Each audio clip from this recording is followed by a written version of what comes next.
Hi, welcome to our channel where we share the most intriguing stories.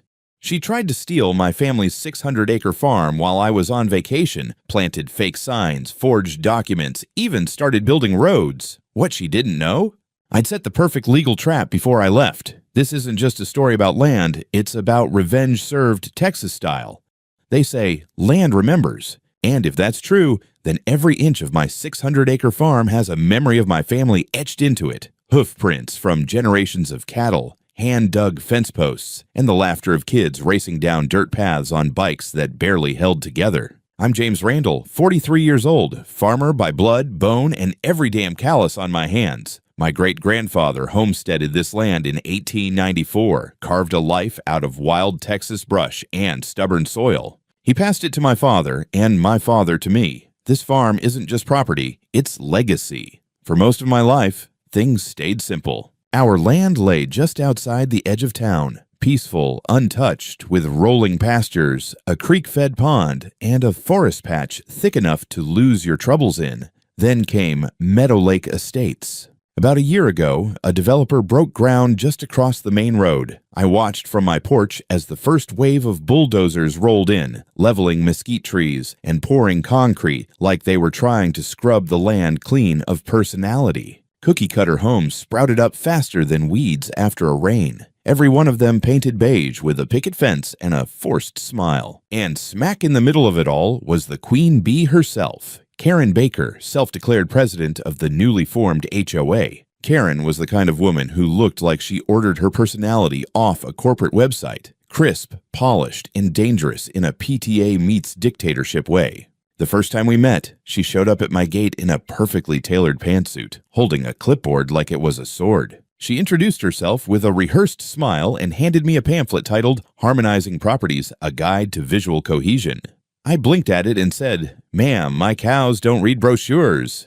She didn't laugh. From that moment on, she had it in for me. Letters started arriving. The first was a friendly notice suggesting I repaint my barn to better match the evolving aesthetics of the area. The barn in question was over 80 years old and held up by more honor than nails. Then came complaints about the unsightly livestock noises at dawn. "It's a farm, Karen. That's called nature's alarm clock." Things escalated quickly. One afternoon, I caught two teenagers flying a drone over my cattle pasture. Turns out Karen had asked her neighbor's kid to survey visual inconsistencies on the perimeter. I waved it off at first. Maybe it was just HOA overreach. But then she started showing up with suggestions for merging our fencing lines and creating a community greenbelt corridor that would, surprise, cut right through my best grazing field. She even once asked if I'd ever considered the tax advantages of parcel donation. I told her the only thing I'd be donating was a boot print if she ever stepped foot past my fence uninvited.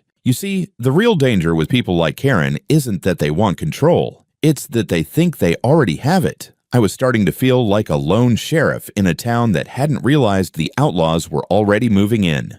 That's when I started preparing, quietly, thoroughly, because a storm was brewing. And while Karen thought she was playing chess, she didn't realize I'd already set the board. After months of snide letters, unwanted visits, and drone flybys from Karen's little HOA empire, I knew one thing for certain. Peace wasn't going to come from pretending this was all just a misunderstanding. No, this was targeted. And it was only going to get worse. That's when I decided we needed a break. My wife Rachel had been saying it for months. Let's take the kids somewhere, even just for a week. So we did one better. We planned 2 full weeks at my buddy Cole's ranch up in Wyoming. Fresh air, fresh faces, and no HOA presidents with superiority complexes in sight. But I wasn't leaving without preparing for war. I'm not a paranoid man, but I've seen what people with too much time and too little jurisdiction can do. Karen didn't want friendship. She wanted expansion. Every polite word she said was just cover for a slow, creeping grab at control. And if I left without locking things down, I had no doubt she'd take my absence as an invitation. So I started building my safety net. First, I went to the county office and reconfirmed our property lines, all 600 acres down to the inch. I had the surveyor update everything digitally, geotag it with satellite overlays, and file it under both state agricultural protection status and historical land classification. That alone added layers of bureaucracy no HOA committee would want to touch without a swarm of lawyers. Next, I met with my attorney, Lucas Sharp, smart, mean in court, and polite enough to make people nervous. Together, we crafted a notarized directive. If anything happened on my land, trespass, construction, or even signage placement, he had full authority to file for immediate injunctive relief and initiate a civil claim for unlawful encroachment. No need to wait for me, just pull the trigger. I also added a wrinkle most people wouldn't think of. I registered the farm as a protected agricultural trust with an inherited land clause. That meant any attempted change in land status, zoning, ownership, or usage required court approval even if it was forged. It was like installing a legal landmine. Finally, I installed some hardware. I'm talking motion sensors at the far edges of the fence, pressure pads under the gravel at the west entrance, and a few solar-powered trail cams disguised as birdhouses. Even had a buddy from the volunteer fire department help wire up a solar battery backup for the house system, just in case someone got cute with the power lines. Rachel raised an eyebrow when she saw me zip-tying one of the cameras to a fence post. "You prepping for the apocalypse or just HOA?" I smirked. With Karen, I'm not sure there's a difference. Before we rolled out, I handed everything, documents, footage backups, authorization letters, to Lucas in a sealed envelope labeled simply, "If Karen gets ideas." And just as we were packing up the truck, I paused at the edge of the porch and looked out over the pastures. The cows were chewing lazily. The barn stood quiet in the dusk. Everything was in place. If Karen made her move, I'd know, and she'd regret it. With one last look at the land my great-grandfather carved from dust, I muttered under my breath, "Try me, Karen." And we drove away. We'd only been in Wyoming a week. I was out by the grill with Cole, flipping steaks and talking cattle prices, when my phone buzzed with a message from Old Man Harvey, our nearest neighbor back home, and the unofficial keeper of all back fence gossip. It was a photo. Blurry, a little crooked, but unmistakable. A construction crew, right there, smack in the middle of my front field. Bright orange vests, yellow machinery, even one of those temporary HOA-style banner stands with a plastic map attached. I squinted.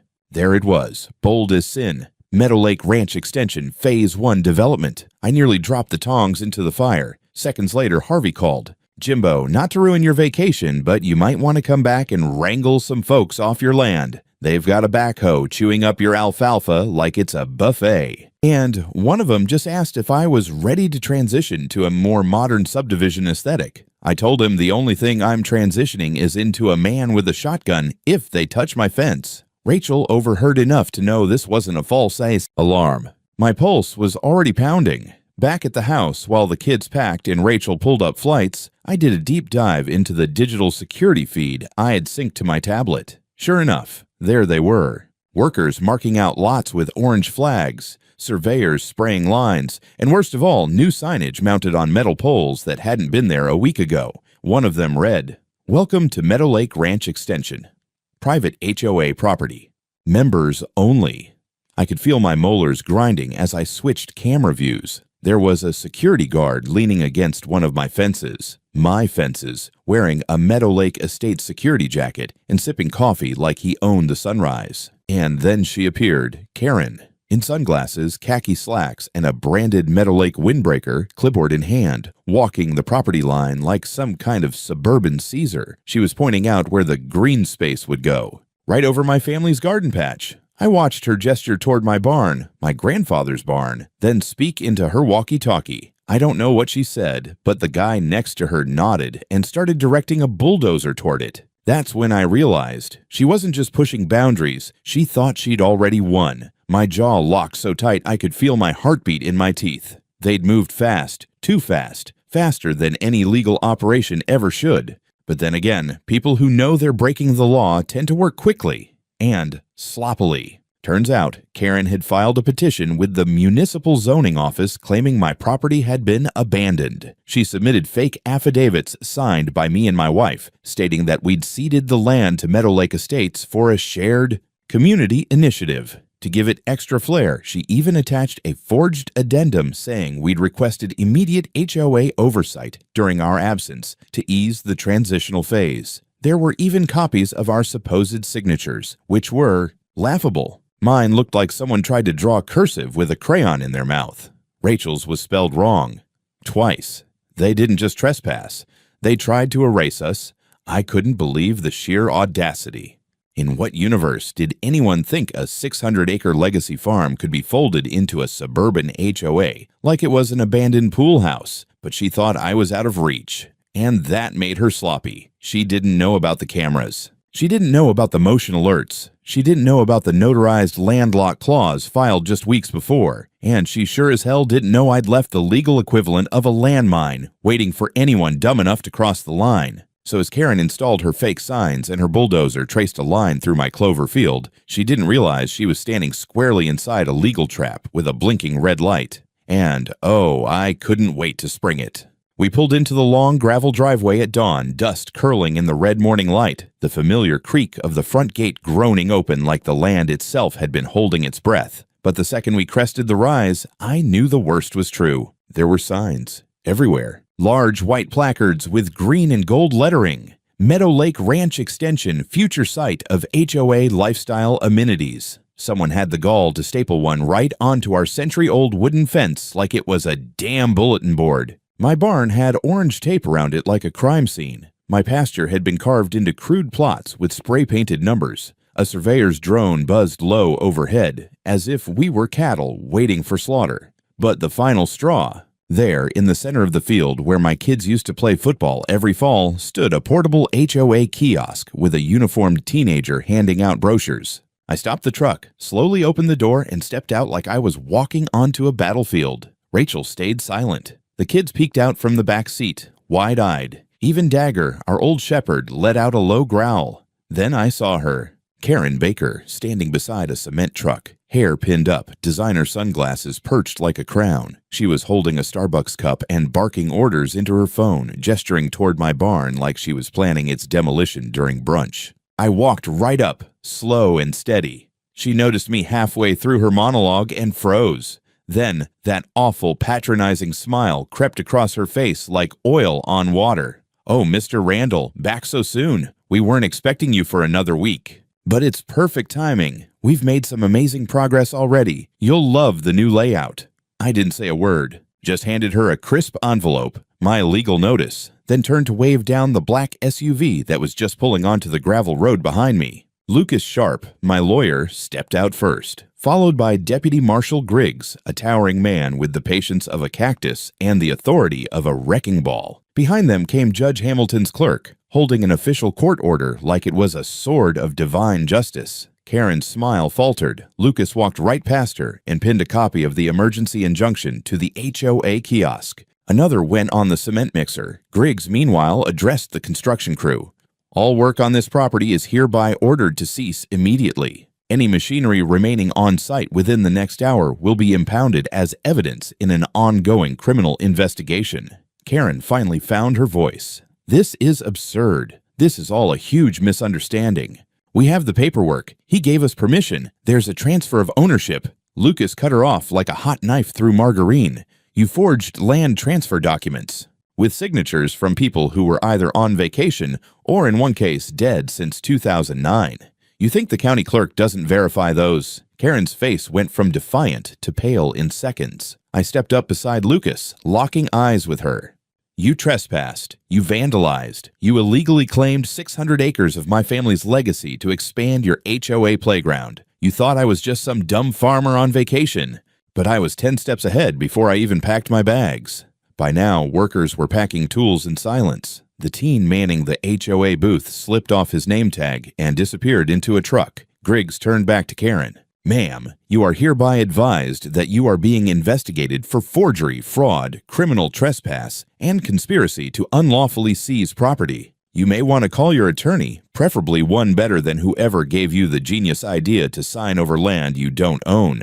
Karen sputtered, but the words never made it out. She looked around, realized no one was backing her up, not even her clipboard-holding lackeys, and finally backed away from the scene, eyes darting like a cornered possum. Lucas patted me on the shoulder. "We're just getting started." I nodded, still staring at the signs, the flags, the fake promises of townhomes and shared green zones. Then I turned and walked toward my porch, slow, deliberate, kicking over a Meadow Lake sign as I passed. This was still my land, and now the whole county knew it. Courtrooms smell like dust and old wood, like justice has to fight its way through history just to breathe. The morning of the hearing, the county courthouse was packed tighter than the feed shed in winter. News crews were camped on the steps. Locals leaned over the railing, murmuring. Someone even sold kettle corn outside. It wasn't just a land dispute anymore. It was the trial of the century, and everyone wanted a front row seat. Karen showed up in her usual pageant armor, power blazer, flawless hair,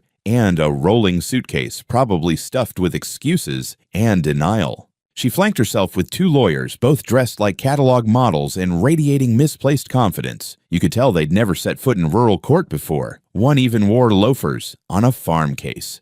Bless his heart. I sat next to Lucas, calm on the outside, firestorm on the inside. Rachel squeezed my hand. My father, wearing his best bolo tie and boots polished so hard you could see your sins in them, nodded to me from the row behind. Judge Hamilton entered with a gavel crack that echoed like thunder in an old barn. He was a no-nonsense kind of man with a silver beard and a look that could curdle milk. "Let's get one thing straight from the jump," he said, fixing Karen's table with the intensity of a branding iron. "We are here to determine whether a private citizen's 600-acre farm was illegally claimed by a homeowners association through forged documents, false filings, and trespass. So I hope y'all came prepared to prove miracles." Karen's attorney rose. "Your Honor, I'd like to submit." "Sit," said the judge, not looking up. "We'll get there. Mr. Randall, to the stand." I took the oath, sat down, and told the truth, the full truth, every rotten detail from Karen's first friendly suggestion to the day I pulled into my driveway and found bulldozers chewing up family soil. Lucas then projected photos from our security system, time-stamped, GPS tagged. The jury leaned in. Then came the signed forms, dozens of them, Karen's evidence of my consent. Lucas handed one to the judge. "Your Honor, please direct your attention to Exhibit C, the deed transfer dated July 5th, and bearing the signatures of James Randall and Miss Eleanor Randall." The courtroom hushed. My stomach nodded. Eleanor Randall, Lucas continued slowly, was Mr. Randall's grandmother. She passed away in 2009. He let that sink in, then stepped toward the jury box like a preacher walking an aisle.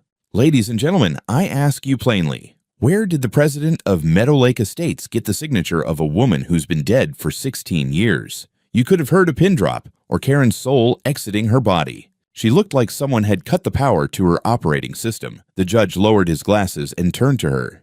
"Ma'am, would you like to explain?" Karen opened her mouth. Nothing came out. Her lawyer started to speak, but the judge cut him off. "Oh, you hush. I want to hear it from the source. Did you or did you not submit fraudulent property documents to this court and to the county assessor's office claiming ownership of land you had no legal right to?" Karen blinked, swallowed. "There may have been a clerical error." Laughter erupted from the gallery. Judge Hamilton banged the gavel. "One more outburst and I'll clear the room, though I admit that was one of the more imaginative euphemisms for felony forgery I've heard." Lucas wasn't done. He brought in our forensic handwriting expert, some quiet lady with a microscope and a laser pointer, and she laid out a brutal timeline showing how every one of Karen's transfers had been digitally manipulated, traced from outdated property scans, and riddled with inconsistencies. Then came the coup de grace. We'd subpoenaed Meadow Lake HOA's internal emails. Buried in them was a message from Karen, sent 2 weeks before we left for Wyoming, titled simply, "Acquisition Plan, Randall Parcel." She'd literally labeled it Acquisition, like we were a shopping list. When that email went up on the projector, the jury collectively leaned back. One of them muttered, "Wow." The judge sighed like a man who'd seen too much. "That's enough," he said. "I've heard more than I care to. Miss Baker, you're facing criminal charges pending review, and this HOA is now subject to a civil penalty that will make your annual bake sale look like a bank robbery." He turned to me. "Mr. Randall, I hereby rule in your favor. All actions by the HOA are null and void. Your land remains solely and indisputably yours. I am also referring this matter to the district attorney for formal charges against Ms. Baker for fraud, trespassing, and conspiracy." I nodded. Not because I was happy. It wasn't joy I felt. It was justice and relief. As Karen was escorted out of the room, someone in the back whistled, the good, the bad, and the ugly. The judge didn't even stop them. The first morning after the trial, I sat on my porch swing with a fresh cup of coffee, watching the sunrise creep over the barn roof like it was trying to apologize for the chaos. It was quiet, not suspicious quiet, earned quiet. The kind that settles over a place when justice finally does its job. Across the way, the once bustling Meadow Lake estates looked still. The construction crews were long gone, replaced by silence and sideways glances from neighbors too embarrassed to wave. I didn't blame them. Some of them had bought into Karen's gospel of growth, probably without knowing she was orchestrating a slow-motion land heist. Now they were just trying to figure out what HOA even stood for anymore. Harassment over agriculture, maybe? As for Karen, oh, she got what was coming. The sheriff's department booked her that same day after court. Charges pending for fraud, trespassing, forgery, and conspiracy to defraud private landowners. The local news ran her mugshot under the headline, Queen of HOA, caught in cattle country caper. My personal favorite was a meme that went viral. Karen's face photoshopped onto a cowgirl's body with the caption, tried to ride the ranch, got. Bucked by the law. The HOA itself imploded. Fines from the court drained their coffers faster than water through a cracked trough. Civil suits started piling in. Turns out, I wasn't the only one Karen had strong-armed. At least 3 other families came forward with stories of threats, fines for imaginary violations, and one poor guy who got penalized for parking his RV facing the wrong direction. The county revoked their development permits. Meadow Lake's expansion project was dead. No new homes, no community greenbelt, and definitely no HOA sidewalk connecting to my property. My fences stayed up, my cows roamed free.